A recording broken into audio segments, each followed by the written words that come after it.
નમસ્કાર વિદ્યાર્થી મિત્રો, છેલ્લે આપણે પાઠ પહેલો ભણ્યા. પહેલા પ્રકરણમાં તમે જોયું અંગ્રેજોનો ઇતિહાસ ને અંગ્રેજો ભારતમાં કઈ રીતે આવ્યા ને બધા. હવે આપણે ડાયરેક્ટ તમને થોડી મજા આવે, થોડો અંગ્રેજોનો બોરિંગ ઇતિહાસ એની કરતાં વધારે સારી મજા આવે એવા પ્રકારનો પાઠ આપણે ભણીએ. આપણે પ્રકરણ 13માં ભારતનું સ્થાન, ભૂસ્તરી રચના અને ભૂપૃષ્ઠ એ પાઠ આપણે ભણવા જઈ રહ્યા છીએ. એ પહેલાં તમને સ્પષ્ટતા કરી દઉં કે અગાઉ જે તમે પહેલા પાઠમાં ભણ્યા એનો વિડીયો જોયો તમે, અને એના સંદર્ભમાં મેં તમને હોમવર્ક આપેલ. એ હોમવર્ક તમે બધાએ નોટબુકમાં ઉતારી લીધું હશે. ઘરે બેઠી એને કરવાનું છે હોમવર્ક. પાઠમાંથી જ બધા પ્રશ્નો પૂછાણા છે એટલે ક્યાંય બીજે જોવાની જરૂર નથી. ટેક્સ્ટ બુકમાંથી જ તમે તૈયાર કરો એ વધારે સારું છે, કારણ કે સામાજિક વિજ્ઞાન વિષય છે એ ટેક્સ્ટ બુકના આધારે જો તમે તૈયાર કરો ને તો વધારે મજા આવે અને 10મા ધોરણમાં તમે તૈયાર થઈ જાઓ મિત્રો. એટલે જે કંઈ તમને હોમવર્ક આપવામાં આવે છે એ સમયાંતરે તમે કરતા રહેજો. હોમવર્ક માટે થઈને અલગથી તમારે સામાજિક વિજ્ઞાનની નોટબુક બનાવવાની છે, ફેરબુક બનાવવાની છે. રફબુકમાં આપણે હોમવર્ક કરવાનું નથી, ફેરબુક બનાવવાની છે. અને ફેરબુકમાં 200 પેજની એક ફેરબુક એટલે કે ફૂલ સ્કેપ ચોપડો લેવાનો છે, બુક નથી લેવાની, નાની બુક. પ્રાઇમરીમાં કદાચ તમે ટેવ પડી હશે નાની બુક લેવાની ને બધી, પણ આપણે નાની બુક લેવાની નથી, મોટી બુક લેવાની છે, ફેર બુક લેવાની છે. એટલે ખાસ તમે જાણજો, જોજો. જે કંઈ બહાર મળતી હોય ફૂલ સ્કેપ ચોપડો બુક સ્ટોલમાં 200 પેજનો, તો એ લેજો, વધારે સારું પડશે. આજે આપણે ભારતનું સ્થાન, ભૂસ્તરી રચના અને ભૂપૃષ્ઠ 13મો પાઠ. એટલે ભારત ભૌગોલિક દૃષ્ટિએ વિશ્વમાં ભારતનું સ્થાન ક્યાં છે? વિશ્વના અન્ય દેશોની સરખામણીમાં ભારત ભૌગોલિક દૃષ્ટિએ કઈ જગ્યાએ આવેલો છે એના વિશેની વાત આ પ્રકરણમાં તમારે ભણવાની છે. ખૂબ મજા આવે એવું પ્રકરણ છે.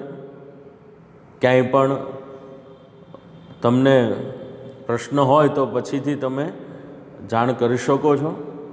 અહીંયા 9 થી 12માં અમે સ્કૂલમાં બધા શિક્ષકો બેઠા હોઈએ છીએ, ત્યારે તમે મારા મોબાઈલ ઉપર પણ સંપર્ક કરી શકો છો. બાકીના દિવસોમાં કંઈ પણ ડિફિકલ્ટી હોય તો મળી શકો છો. ભારતનું સ્થાન, ભૂસ્તરી રચના અને ભૂપૃષ્ઠ. સ્થાન એટલે કે દુનિયામાં ભારત કઈ જગ્યાએ આવેલો દેશ છે. ચોક્કસ સ્થાન, કારણ કે દુનિયાનો બહુ મોટો જમીન વિસ્તાર, અને એ જમીન વિસ્તારમાં ભારત એ માત્ર કુલ દુનિયાના જમીન વિસ્તારના 2.42% વિસ્તારમાં આવેલો દેશ છે. અને એ સ્થાનમાં ખાસ કરીને જે જગ્યાએ ભારત આવેલો છે દુનિયાના દેશોની વચ્ચે, એનું સ્થાન એ મહત્ત્વનું છે. આપણે એના વિશે આ પ્રકરણમાં ભણવાના જ છીએ. ભૂસ્તરી રચના એટલે કે કેવા પ્રકારની ભારતની જમીનો આવેલી છે. જમીનના ઘણા બધા પ્રકારો વિશે આપણે આગળના આ પ્રકરણમાં જ ભણવાના છીએ. ભૂપૃષ્ઠ એટલે કે ઉપરનો જે જમીનનો વિસ્તાર છે, કે જેમાં પર્વતો આવે, મેદાની પ્રદેશો આવે, રણ પ્રદેશો આવે, આ બધા કોતરો આવે, એ બધા ભૂપૃષ્ઠ એટલે કે ઉપરનો જે જમીન વિસ્તાર છે એના વિશે 2 ભાગમાં આ પ્રકરણ છે. પછીના પહેલા ભાગમાં આપણે અત્યારે ભણીએ છીએ. જોઈએ આગળ. વિશ્વના દેશોમાં ભારત આગવું સ્થાન ધરાવે છે. એટલે કે ભારત એક વિશાળ દેશ છે. વિશ્વના જે કુલ રાષ્ટ્રો છે એ રાષ્ટ્રોમાં ભારત એ વિશ્વમાં ભૌગોલિક દૃષ્ટિએ 7મું સ્થાન ધરાવે છે, જેના વિશે આગળ તમારે ભણવાનું થશે જ તે. એટલે એક વિશાળ દેશ છે. ભારતની સંસ્કૃતિ એ પ્રાચીનતમ સંસ્કૃતિ ગણાય છે અને આમ વસ્તીની દ્રષ્ટિએ જોઈને તો વિશ્વનો સૌથી મોટો લોકશાહી દેશ ભારત છે વસ્તીની દ્રષ્ટિએ. મિત્રો ખાસ ધ્યાન રાખજો, વસ્તીની દ્રષ્ટિએ છે, વિસ્તારની દ્રષ્ટિએ નથી. વિસ્તારની દ્રષ્ટિએ તો ભારત ઘણો બધો નાનો દેશ, તમે દુનિયાનો નકશો જુઓ છો, અમેરિકા છે કે કેનેડા છે કે યુરોપ છે, ઓસ્ટ્રેલિયા છે, આ બધા આપણેથી ઘણા બધા મોટા દેશો છે. પણ વસ્તીની દ્રષ્ટિએ ભારત એ વિશ્વનો સૌથી મોટો દેશ ગણાય છે, લોકશાહી દેશ. સમજો તમે, સૌથી મોટો એટલે અહીંયા લોકશાહી દેશના સંદર્ભમાં છે. તમે એ પછીનું સ્થાન જુઓ તો અહીંયા એશિયામાં ભારત એ ચીન પછી વસ્તીની દ્રષ્ટિએ બીજા સ્થાને છે. પણ ચીન છે એ તમે બધા જાણો છો મિત્રો કે ચીનમાં સામ્યવાદી પ્રવૃત્તિ ચાલે છે, એટલે કે સામ્યવાદી રાષ્ટ્ર ગણાય છે. ભારત લોકશાહી રાષ્ટ્ર છે, એટલે અહીંયા લોકશાહીના સંદર્ભમાં વિશ્વમાં વસ્તીની દ્રષ્ટિએ સૌથી મોટો દેશ કોઈ હોય તો એ ભારત છે. ભારતની સંસ્કૃતિ એ સમન્વયકારી સંસ્કૃતિ છે, એટલે કે બધાને લઈને સાથે લઈને ચાલવાવાળી છે. એટલે ભારતમાં કોઈ પણ ધર્મના લોકો, કોઈ પણ જાતિના લોકો, કોઈ પણ પ્રજા છે એને કોઈને પણ ક્યારેય પણ તરછોડી નથી. બધી પ્રજાને ભારતમાં આવકારી છે.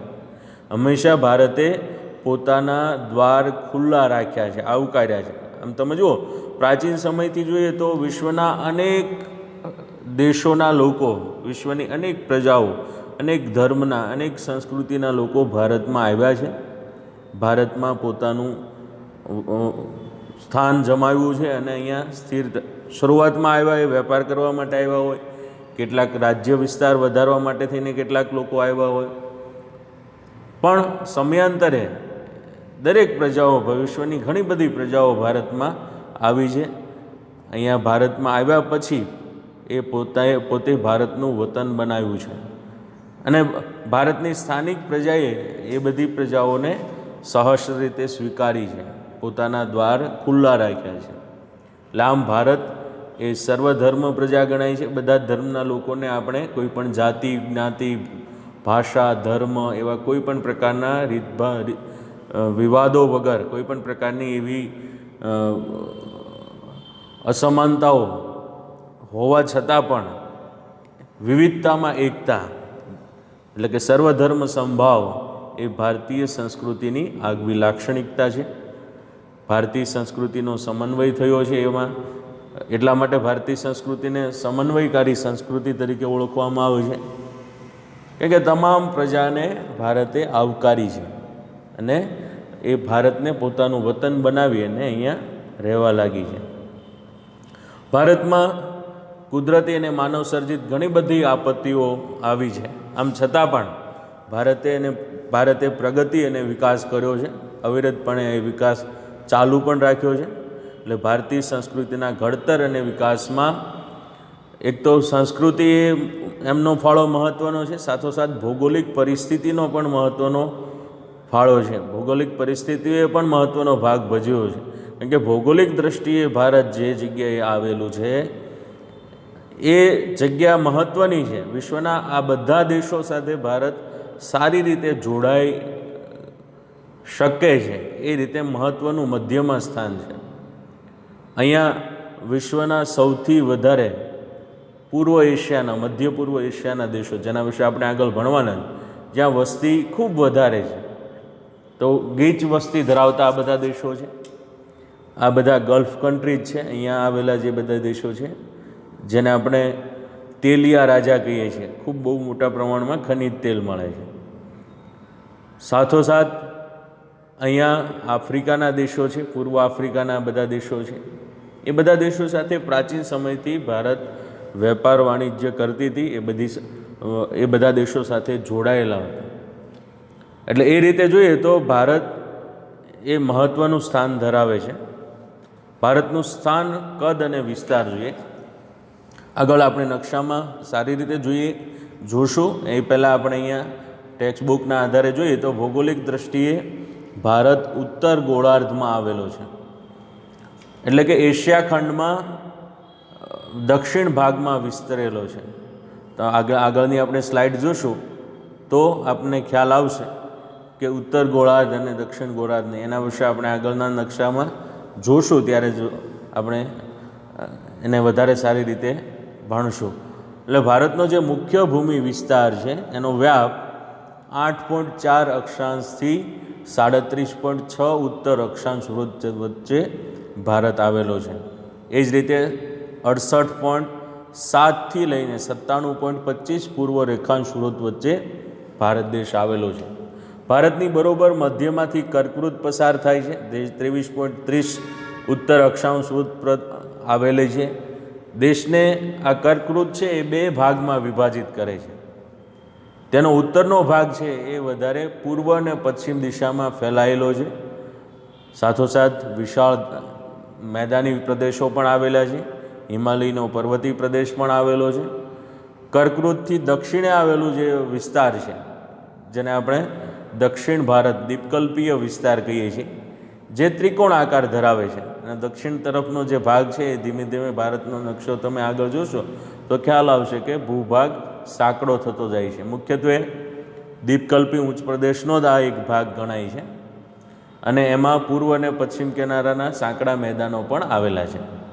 ભારત દેશ અક્ષાંશી અને રેખાંશી વ્યાપ લગભગ બંને એક સરખા છે, એટલે કે બંને 30 અંશ જેટલા છે. જેના વિશે તમે ગણશો 8થી 37 અને 68થી 97 બંનેનો અક્ષાંશી વિસ્તાર કેટલો છે? 30 અંશ અક્ષાંશી છે, એટલે કે બંને લગભગ સરખા છે. પરંતુ વાસ્તવિક રીતે જોઈએ તો કાશ્મીરથી કન્યાકુમારી સુધી, એટલે કે ઉત્તરથી દક્ષિણ સુધીનું અંતર છે એ 3214 કિલોમીટર છે. પછી મેં ગુજરાતથી શરૂ કરીએ તો ગુજરાતથી શરૂ કરીને પૂર્વમાં અરુણાચલ પ્રદેશનો વિસ્તાર 2933 કિલોમીટર છે. એટલે તમે જુઓ તો બંનેમાં તફાવત છે કિલોમીટરમાં, પણ અક્ષાંશી અને રેખાંશી વિસ્તાર કેટલા છે? 30 જ છે. પણ લંબાઈમાં બંનેની અસમાનતા જોવા મળે છે. એટલે આમ રેખાંશીય તફાવતને કારણે પૂર્વ અને પશ્ચિમે આવેલા જે દૂરના સ્થળો છે ત્યાંના સ્થાનિક સમયમાં પણ આશરે 2 કલાક જેટલો આપણને તફાવત જોવા મળે છે. એટલે કે જે સમયે અરુણાચલ પ્રદેશમાં, એટલે કે પૂર્વ ભાગમાં સૂર્યોદય થાય, એટલે કે સૂર્ય ઉગે છે, એ જ સમયે આપણે ત્યાં પશ્ચિમ ગુજરાતમાં રાત હજુ બાકી હોય છે. એટલે કે આપણે બધા સૂતા હોઈએ છીએ, ઊંઘતા હોઈએ, ત્યારે અરુણાચલ પ્રદેશમાં લોકો જાગી ગયા હોય છે, ત્યાં એનો સૂર્યોદય થઈ ગયો હોય છે, એટલે કે ગુડ મોર્નિંગ થઈ ગયું હોય, સવાર પડી ગઈ હોય છે. અને તેમાં ત્યારે આપણે બધા ગોદડામાં ઊંઘતા હોઈએ છીએ. એટલે તમે કલ્પના કરો તો તમને ખ્યાલ આવે કે આપણે જ્યારે 4 વાગ્યા હોય ત્યારે ત્યાં 6 વાગી ગયા હોય, સૂર્યોદય થવાની તૈયારી હોય, આપણે એ ગોદડામાં સૂતા હોઈએ છીએ. પણ આ બંને વચ્ચે જે ભેદભાવ છે, 2 કલાકનો તફાવત છે, એ તફાવત ન રહે અને સમગ્ર દેશમાં એક સરખો જ ટાઈમ દેખાડે, એટલે કે એક સરખો ટાઈમ આપણે ગણતરી કરી શકીએ, એટલા માટે થઈને પ્રમાણ સમય રેખા, સમયની રેખા, પ્રમાણ સમય રેખા 82.30 પૂર્વ રેખાંશ વૃત્ત નક્કી કરવામાં આવી છે, જે અલ્હાબાદ પાસે જોવા મળે છે અને જે 5 રાજ્યોમાંથી પસાર થાય છે. અને આ 82.30 પૂર્વ રેખાંશ વૃત્ત છે એના આધારે આપણા દેશની તમામ ઘડિયાળો સેટ કરવામાં આવી છે. એટલે સમગ્ર દેશમાં એક સરખો જ ટાઈમ દેખાડે, નહીં તે ટાઈમમાં આપણે ફેરફાર, જો અરુણાચલ પ્રદેશમાં ના આધારે ટાઈમ નક્કી કર્યો હોય તો આપણે ગુજરાતમાં 2 કલાકનો સમય હોય, એવું ન થાય એટલા માટે આપણે ત્યાં 82.30 પૂર્વ રેખાંશ વૃત્ત એ પ્રમાણ સમય રેખા છે એ નક્કી કરી છે, જે 5 રાજ્યોમાંથી પસાર થાય છે. એટલે ભારતનો પ્રમાણ સમય એના આધારે નક્કી કરવામાં આવે છે. હવે આપણે નકશા દ્વારા જોઈએ તો આપણે ભણી ગયા કે ભારત 8.4થી 37.6 તમે અહીંયા જોતા હશો, ટેક્સ્ટબુકમાં પણ આપેલું છે. આ ટેક્સ્ટબુકના જ ફોટા છે એટલે તમને વધારે મજા આવશે. અને એ ઉત્તર અક્ષાંશીય વિસ્તાર છે, એટલે ઉત્તર તરફ અહીંથી જવાનું. અને 68.7થી લઈને 97.25 એ પૂર્વ રેખાંશ વૃત્ત, ઉત્તર અક્ષાંશ વૃત્ત અને પૂર્વ રેખાંશ વૃત્ત, આ જે રેખા છે એ જોવા મળે છે.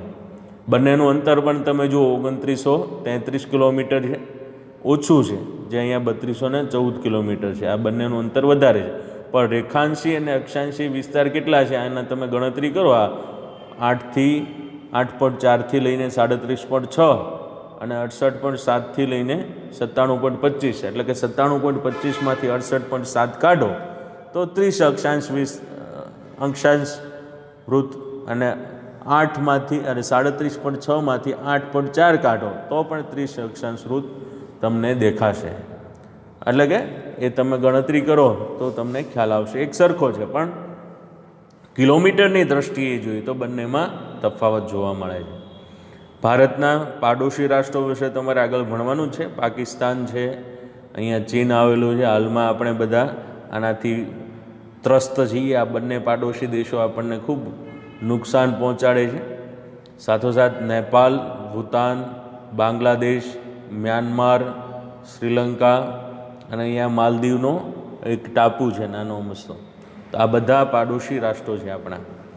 હવે વિસ્તારની દ્રષ્ટિએ જોઈએ તો ભારતનો કુલ વિસ્તાર 32.8 લાખ ચોરસ કિલોમીટર છે, જે ક્ષેત્રફળની દ્રષ્ટિએ જોઈએ તો વિશ્વમાં 7મા ક્રમે આવે છે. કેટલામાં? 7મા ક્રમે. અને જે કુલ વિશ્વનો જમીન વિસ્તાર છે એ જમીન વિસ્તારના માત્ર 2.42% વિસ્તાર જ ભારત પાસે છે. એટલે વિશ્વના જે દેશો છે એ દેશો ભારતથી 6 જેટલા દેશો ભારતથી મોટા છે, જેમાં રશિયા, કેનેડા, US એટલે કે અમેરિકા, ચીન, બ્રાઝિલ, ઓસ્ટ્રેલિયા, આ બધા ભારતથી વિસ્તારમાં મોટા છે. ભારત કરતાં વિસ્તાર એનો મોટો છે, એટલે કે જમીનનું ક્ષેત્રફળ એમાં આ બધા દેશોનું વધારે છે. આગળ જોઈએ. હવે તમે મિત્રો દુનિયાની સરખામણીમાં ભારત એ જગ્યાએ આવેલો દેશ છે, ભારતનું જે સ્થાન છે કે જેને કારણે ભારત પ્રાચીન સમયથી વિશ્વના આ બધા દેશો સાથે જોડાયેલો છે. એ પાછળનું કારણ ભારતનું સ્થાન છે. ભારત એ જગ્યાએ આવેલો છે કે જેને કારણે વિશ્વના આ બધા દેશો સાથે પ્રાચીન સમયથી જ આપણે બધા જોડાયેલા છીએ. એટલે વેપાર વાણિજ્યની દ્રષ્ટિએ, સાંસ્કૃતિક વિકાસની દ્રષ્ટિએ, આર્થિક વિકાસની દ્રષ્ટિએ, એમ તમામ દ્રષ્ટિએ જોઈએ તો ભારત એ વિશ્વના આ બધા દેશો સાથે પ્રાચીન સમયથી જોડાયેલો હતો. એટલે એ દ્રષ્ટિએ ભારતનું સ્થાન મહત્ત્વનું છે. અહીંયા જોઈએ તો ભારતનો ભૂમિભાગ એ એશિયા ખંડમાં દક્ષિણ તરફ આવેલો છે. દક્ષિણ એટલે કે આ દિશા. અહીંયા તમે બધા જાણો છો કે એશિયા ખંડ આવી રીતે આખો આવેલો છે, તમે બધા જાણો છો. તો એશિયા ખંડમાં ભારત કઈ જગ્યાએ આવેલું છે? દક્ષિણ બાજુ. આ દિશા છે એ દક્ષિણ બાજુ છે. એની ઉત્તરમાં અહીંયા ઊંચા પર્વતીય વિસ્તારો છે. અહીંથી શરૂ થાય પર્વતીય વિસ્તારો, તમે બધા જાણો છો. હિમાલયના પર્વતો જે સેંકડો કિલોમીટર લંબાઈ ધરાવતા પશ્ચિમથી લઈને, એટલે કે અહીંથી લઈને પૂર્વ સુધી આખા ફેલાયેલા છે, પથરાયેલા છે. અને એને કારણે જ આપણે અહીંયા તિબ્બત હોય કે ચીન હોય કે નેપાળ હોય, આ બધા દેશો સાથે આવન જવન માટે થઈને કેવળ ઊંચાઈવાળા વિસ્તાર, એટલે કે આ હિમાલયના પર્વતીય વિસ્તારોમાંથી જ આપણે ઘાટ મારફત, ઘાટ એટલે શું તો કે બે ઊંચાઈવાળા વિસ્તારો વચ્ચે જે વચ્ચેથી રસ્તો જે નીકળે એને ઘાટ કહેવાય. તો આ ઘાટ મારફત જ એ શક્ય બને છે. દક્ષિણ ભારતનો જે વિસ્તાર છે એ દ્વીપકલ્પીય વિસ્તાર છે. આપણે આગળ વાત કરવાની રહી ગઈ. દ્વીપકલ્પ એટલે શું કહેવાય તો કે આ જે વિસ્તાર છે એ દક્ષિણ ભારતનો વિસ્તાર છે. દ્વીપકલ્પ એટલે કે જે જમીન વિસ્તારની 3 બાજુ 1, 2 અને 3 બાજુ પાણી હોય, જળ હોય એવા પ્રદેશને દ્વીપકલ્પ કહેવાય. અને દ્વીપ કોને કહેવાય તો કે જે જમીન વિસ્તારની, જો આ લક્ષદ્વીપ છે તો જે જમીનની વિસ્તારની ચારે બાજુ પાણી હોય એને દ્વીપ કહેવાય. અને 3 બાજુ પાણી હોય ને એક બાજુ જમીન વિસ્તાર હોય એને દ્વીપકલ્પ કહેવાય. એટલે દક્ષિણ ભારતનો જે આ જે વિસ્તાર છે એને આપણે દ્વીપકલ્પ કહીએ છીએ. તો એ દ્વીપકલ્પની પૂર્વમાં, એટલે કે આ બાજુ બંગાળાની ખાડી આવેલી છે પશ્ચિમમાં આ બાજુ અરબ સાગર આવેલ છે, દક્ષિણે અહીંયા હિન્દ મહાસાગર આવેલ છે.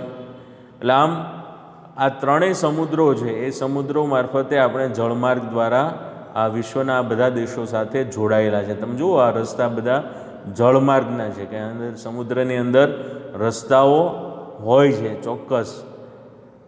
એટલે કે અહીંયા જે રીતે આપણે સડક બનાવીએ, ડામર રોડ બનાવીએ, આરસીસી બનાવીએ, એવા રસ્તા નહીં, પણ સમુદ્ર કિનારેથી આજુબાજુના દેશોમાં જઈ શકાય, આવી શકાય માટે બંદરોની સુવિધાઓ ઊભી કરી હોય છે. અને સમુદ્રમાં જહાજ મારફતે આપણે આ બધા દેશો સાથે પ્રાચીન સમયથી જ જોડાયેલા હતા અને વેપાર કરતા હતા. એટલે આમ ભારત છે એ સમુદ્ર માર્ગ એટલે કે જળમાર્ગનો આપણે બહુ મોટા પ્રમાણમાં ઉપયોગ કરીએ છીએ અને ઉપયોગ થાય છે. એ કુદરતી બક્ષિસ છે. બધા દેશોને જળમાર્ગ હોતો નથી. જેમ કે તમે જુઓ તો આ તુર્કમેનિસ્તાન છે તો એને જળમાર્ગ નથી.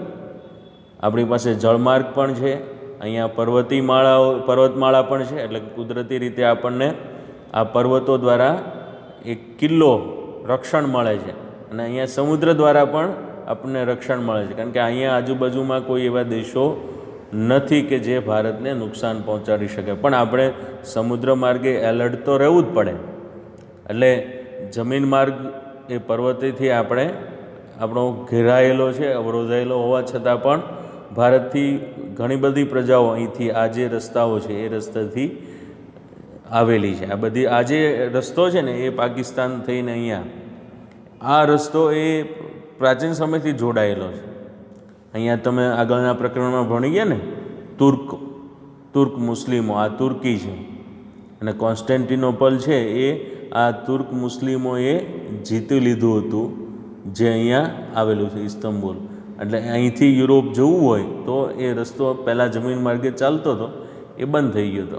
આપણે અહીંયા ભૌગોલિક દૃષ્ટિએ ભારતની વાત કરીએ છીએ. હવે આપણે અંગ્રેજોનો ઇતિહાસ તો ભણી ચૂક્યા છે એટલે એની કોઈ જરૂર નથી. પણ આ જે પ્રજાઓ બધી આવી છે એ ભારતની પશ્ચિમ સરહદેથી જ આવેલી છે. જે બહારની પ્રજાઓ છે, બહારની સંસ્કૃતિ છે, એ તમામ સંસ્કૃતિ એ જે તે પ્રજા એની સાથે ભારતમાં લાવી છે અને ભારતમાં એ બધી સંસ્કૃતિનો સમન્વય થયો અને એને કારણે ભારતમાં સમન્વયકારી સંસ્કૃતિનું નિર્માણ થયું અને ભારતીય સમાજમાં એ ભળી ગઈ. તમે 10મા ધોરણમાં એના વિશે સારી રીતે અભ્યાસ કરવાના છો, કારણ કે ભારતીય સંસ્કૃતિ એ એક સમન્વયકારી સંસ્કૃતિ ગણાય છે. વિશ્વના અન્ય દેશોમાં ક્યાંય પણ કોઈ પણ દેશમાં ન જોવા મળે એવા પ્રકારની સંસ્કૃતિ છે. કારણ કે આપણે ત્યાં બધું સારું જે કંઈ પ્રજાઓ આવી છે એના સારા લક્ષણો આપણે અપનાવ્યા છે અને એને કારણે ભારતીય સંસ્કૃતિ એ સમન્વયકારી સંસ્કૃતિ બની ગઈ છે અને સમયાંતરે એ ભારતીય સમાજમાં આ બધી પ્રજા ભળી ચૂકી છે. અહીંયા ભારત દરિયાઈ માર્ગે આ બધા દેશો સાથે જોડાયેલો છે, વેપાર માર્ગે પણ બધા દેશો સાથે જોડાયેલો છે. એ પાછળનું મુખ્ય કારણ આ દરિયાઈ માર્ગ છે. વેપાર આ બધા દેશો સાથે સારો થતો હતો એ પાછળનું કારણ દરિયાઈ માર્ગ છે. આપણે જોઈએ તો ભારતનું વ્યૂહાત્મક સ્થાન આપણે આગળ નકશામાં જોયું કે ભારત પૂર્વ ગોળાર્ધમાં મોકાનું સ્થાન ધરાવે છે. મોકાનું એટલે કે ખૂબ મહત્ત્વનું સ્થાન ધરાવે છે પૂર્વ ગોળાર્ધમાં. પૂર્વ ગોળાર્ધમાં એટલે કે પૂર્વ બાજુએ મહત્ત્વનું સ્થાન ભારત ધરાવે છે. વ્યૂહાત્મક દ્રષ્ટિએ એટલે કે કોઈ પણ આયોજન આપણે કરવું હોય, કોઈ વ્યૂહ ઘડવો હોય તો એ માટે મહત્ત્વનું પૂર્વ ગોળાર્ધમાં આવેલો આપણો દેશ છે. કારણ કે એક બાજુ સમુદ્રો છે, ઉપરની બાજુ પર્વતીય વિસ્તાર છે, એટલે એક મહત્ત્વનું સ્થાન. પ્રાચીન કાળમાં ભારતે જે સંબંધો વિકસાવ્યા હતા એ બધા સંબંધો વિકસાવવા પાછળ સમુદ્રોનું મહત્ત્વપૂર્ણ યોગદાન રહ્યું છે. કારણ કે હિન્દ મહાસાગરની શીર્ષ સ્થાને ભારત એટલે કે ઉપરની જગ્યાએ ભારત આવેલું. શીર્ષ એટલે કે આપણે ઉપરનો જે ભાગ છે માથા ઉપરનો એને શીર્ષ કહીએ છીએ, શીર્ષ સ્થાન કહીએ છીએ. તો હિન્દ મહાસાગરની ઉપર ભારત દેશ આવેલો છે એટલે એને શીર્ષ સ્થાન તરીકે ઓળખવામાં આવે છે. એટલે ભારત પ્રાચીન સમયથી પૂર્વ આફ્રિકાના દેશો, પશ્ચિમ એશિયાના દેશો, દક્ષિણ એશિયાના દેશો, દક્ષિણ પૂર્વ એશિયાના દેશો, જેના વિશે મેં તમને વાત કરી છે. આ દક્ષિણ પૂર્વ એશિયાના દેશો એટલે કે જે વસ્તીથી ગીચ બધા દેશો છે, જેમાં આપણે સિંગાપુર હોય, બર્મા એટલે કે મ્યાનમાર હોય, બેંકોક હોય, થાઈલેન્ડ હોય, ફિલિપાઇન્સ હોય, કંબોડિયા હોય, ઇન્ડોનેશિયા હોય, આ બધા દક્ષિણ પૂર્વ એશિયાના દેશો છે કે જે વિસ્તારની દૃષ્ટિએ ઘણા બધા નાના છે પણ વસ્તી ત્યાં ગીચ છે. એટલે દક્ષિણ એશિયા અને દક્ષિણ પૂર્વ એશિયાના દેશો. પશ્ચિમ એશિયાના દેશો એટલે કયા બધા? જે આપણે ગલ્ફ કન્ટ્રી જેને કહીએ છીએ, સાઉદી અરેબિયા ને એ બધા, Iran, Iraq, Kuwait, Saudi Arabia, UAE, ટૂંકમાં આ બધા જે દેશો છે કે જે ખનિજ તેલથી સમૃદ્ધ છે, જે પશ્ચિમ એશિયાના દેશો તરીકે ઓળખવામાં આવે છે. આ બધા દેશો સાથે આપણે સમુદ્ર માર્ગે વ્યાપાર કરતા હતા. પ્રાચીન સમયથી આપણો વ્યાપાર સમુદ્ર માર્ગે જોવા મળે છે અને પરિણામે ભારત આ બધા દેશો સાથે ઘનિષ્ઠ સાંસ્કૃતિક અને વ્યાપારિક સંબંધો પ્રાચીન સમયથી એની સાથે આપણે વિકસાવ્યા છે અને એને કારણે ભારત એ પ્રાચીન સમયથી વેપાર વાણિજ્ય માટે જાણીતું હતું. એ પાછળનું મુખ્ય કારણ સમુદ્ર છે. હિન્દ મહાસાગરમાં કોઈ પણ દેશની તટીય સીમા ભારત જેવડી મોટી નથી, કારણ કે ભારત હિન્દ મહાસાગર છે એ સૌથી વધારે જોડાયેલો હોય તો એ ભારત સાથે છે. તમે દુનિયાનો નકશો આપણે આગળ જોઈ ગયા છે, એના વિશે નકશામાં આપણે વાત કરી હતી કે સમુદ્ર ઉપર હિન્દ મહાસાગર છે, એની ઉપર ભારત જેટલી જે જમીન વિસ્તાર છે એટલો બીજો કોઈ દેશનો જમીન વિસ્તાર નથી. એટલે આટલું મહત્ત્વનું સ્થાન હિન્દ મહાસાગર ઉપર ભારત આવેલો હોવાને કારણે આ જે મહાસાગર છે એનું નામ હિન્દુસ્તાન ઉપરથી હિન્દ મહાસાગર એવું નામ રાખવામાં આવ્યું. આંતરરાષ્ટ્રીય જળમાર્ગની દૃષ્ટિએ જોઈએ તો ભારતનું સ્થાન મહત્ત્વનું છે. કઈ રીતે મહત્ત્વનું છે? તો કે આપણે 1869માં જ્યારથી સુએઝ નહેર શરૂ થઈ ત્યારથી ભારત અને યુરોપ વચ્ચેનું અંતર આશરે 7,000 કિલોમીટર ઘટી ગયું. તમે આગળ ભણી ગયા કે વાસ્કો દ ગામા આવ્યો હતો તો એ ક્યાંથી પોર્ટુગલના લિસ્બન બંદરેથી ફરતો ફરતો આફ્રિકા ગયો અને આફ્રિકામાંથી ફરતો ફરતો પાછો ભારત આવ્યો. એના બદલે આજે યુરોપ અને આજે સુએજ નહેર છે એ ઇજિપ્તથી આગળ આપણે જોઈએ તો સુએજ નહેર સાઉદી અરેબિયા અને ઇજિપ્તની વચ્ચે આવેલી છે. તમે નકશામાં ટેક્સ્ટબુકમાં જોશો તો ખ્યાલ આવજો. તમે સાથોસાથ ટેક્સ્ટબુક ખુલ્લી રાખજો. તમે આ જે ભણતા હો ત્યારે હું તમને સમજાવું તો ટેક્સ્ટબુકના આધારે જ છે. આ ફોટોગ્રાફ સ્લાઇડ તમે જુઓ છો એ ટેક્સ્ટબુકની જ છે, પણ નકશા જોશો તો તમને મજા આવશે. એટલે સાઉદી અરેબિયા અને ઇજિપ્ત એ બંને વચ્ચે જે જમીન વિસ્તાર હતો એ જમીન વિસ્તારમાં એક મોટી નહેર બનાવવામાં આવી.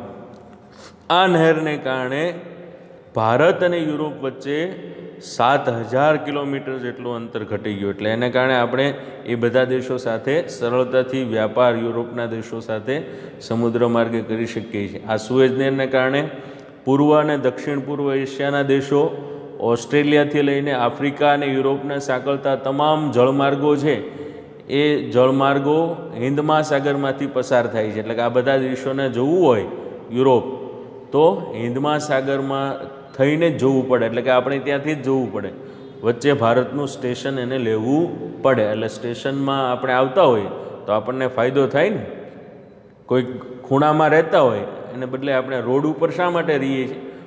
રોડ ઉપરના મકાન શા માટે આપણે ગોતીએ? શા માટે? કારણ કે કનેક્ટિવિટી જો સારી હોય તો આપણને જવું આવવું સરળ પડે. અને એટલા માટે વ્યાપારની દૃષ્ટિએ મહત્ત્વની બાબત કઈ છે કે સમુદ્ર માર્ગની વચ્ચે ભારત આવ્યો, ભારતનું સ્થાન જોવા મળે છે. એને કારણે ભારત છે એ મહત્ત્વનું સ્થાન ધરાવે છે. આ બધા દેશોએ ભારતમાં થઈને જ પસાર થવું પડે અને એ બધા દેશોએ ભારત થઈને જ જવું પડે. એ જ રીતે હિન્દ મહાસાગરમાંથી આગળ આપણે આફ્રિકાના દેશો જવું હોય તો આફ્રિકાના દેશો થઈને જળમાર્ગ દ્વારા આપણે સુએઝ માર્ગ થઈ અને આગળ ઇન્ડોનેશિયાથી લઈને આમ છેક મલ્લાકાની સમુદ્ર સુધી અને આમ પેસિફિક મહાસાગર એટલે કે અમેરિકાની નીચેનો જે સમુદ્ર છે ત્યાં સુધી અને કેનેડા અને યુએસ સુધી આપણે જવું હોય તો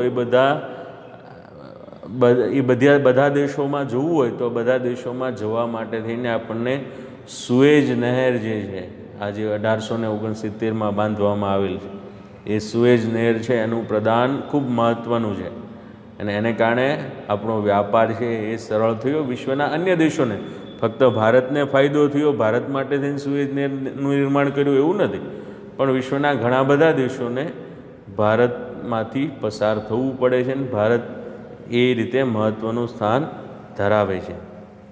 ભારતનો સંપર્ક વિશ્વના અન્ય દેશો સાથે સદીઓથી જોવા મળે છે અને સદીઓથી આપણે વસ્તુઓનું, વિચારોનું આદાન પ્રદાન કરતા રહ્યા છીએ. પ્રાચીન કાળથી એ થઈ રહ્યું છે. આપણા ઉપનિષદના વિચારો હોય, રામાયણ, મહાભારત, પંચતંત્રની વાર્તાઓ હોય, આપણી ચિકિત્સા પદ્ધતિ હોય, ભારતના અંક અને દશાંશ પદ્ધતિ હોય, આ બધું વિશ્વના અન્ય દેશો સુધી પહોંચી શક્યું છે. એ પાછળનું કારણ ભારત પ્રાચીન સમયથી આ બધા દેશો સાથે સંપર્ક ધરાવતો હતો. એ બધા દેશો સાથે આપણે વ્યાપાર કરતા હતા અને એને કારણે આપણે એ બધા દેશો સાથે જોડાયેલા હતા. ભારતીય સંસ્કૃતિ છે એ આદાન પ્રદાનની સંસ્કૃતિ છે. હંમેશા આપણે વિશ્વની પ્રજાને, વિશ્વને આપણે એક સારું જ આપ્યું છે, સારો વારસો આપ્યો છે, સારી સારી એવી શોધો આપણે આપી છે, જે શોધના મૂળમાં ભારત છે. એટલે ભારત પ્રાચીન સમયથી જ આ બધા દેશો સાથે જોડાયેલું છે. એટલે ભારતનું સ્થાન મહત્ત્વનું અને મોકાનું છે. વ્યૂહાત્મક દૃષ્ટિએ ભારત મહત્ત્વનું સ્થાન ધરાવે છે. મિત્રો, આપણે અત્યારે આપણું લેક્ચર પૂરું કરીએ છીએ, પણ તમે સમયાંતરે પાઠ્યપુસ્તક વાંચતા રહેજો. જે પણ પાઠ આપણો ચાલે એ વિડીયો જોયા પછી એકવાર ટેક્સ્ટ બુકમાં વાંચી લેવાનું. તમને ટેક્સ્ટ બુક બધાને મળી ચૂકી છે, એટલે હવે તમે એવું બહાનું નહીં બતાવી શકો કે અમને હજુ ટેક્સ્ટ બુક નથી મળી એટલે અમે કઈ રીતે વાંચન કરીએ. વિડીયોમાં જોઈએ છે.